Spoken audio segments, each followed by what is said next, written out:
নমস্কার বন্ধুরা, স্বাদ জমাটি মশলাঘাটির রান্নাঘরে সবাইকে স্বাগত। আজ আবারও নতুন একটা রেসিপি নিয়ে চলে এলাম। আজকের রেসিপি নিরামিষ মোচার ঘন্ট। নিরামিষ মোচার ঘন্ট বানানোর জন্য প্রথমে মোচাটা ভালোভাবে কেটে নিলাম।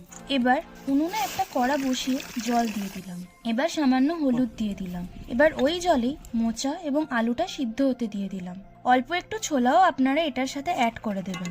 সবকিছু ভালোভাবে সিদ্ধ হয়ে গেছে, এবার নামিয়ে নিলাম। অন্য একটা কড়াতে অল্প সর্ষের তেল দিয়ে দিলাম। তেল গরম হলে একে একে তেজপাতা, কাঁচা লঙ্কা, পাঁচফোড়ন এবং দারচিনি ফোড়ন দিয়ে দিলাম। অল্প নাড়াচাড়া করে সুন্দর একটা সেন্ট বেরোলে তাতে হলুদ গুঁড়ো, লঙ্কার গুঁড়ো এবং আদা বাটা দিয়ে ভালোভাবে কষিয়ে নিলাম। স্বাদ মতন লবণ দিয়ে দিলাম, জল দিয়ে দিলাম। এবার সিদ্ধ করা মোচা, আলু আর ছোলা দিয়ে একটু চিনি দিয়ে ভালো করে নেড়ে চেড়ে নিলাম। এবার একটু গরম মশলা এবং ঘি ছড়িয়ে নামিয়ে নিলাম। নিরামিষ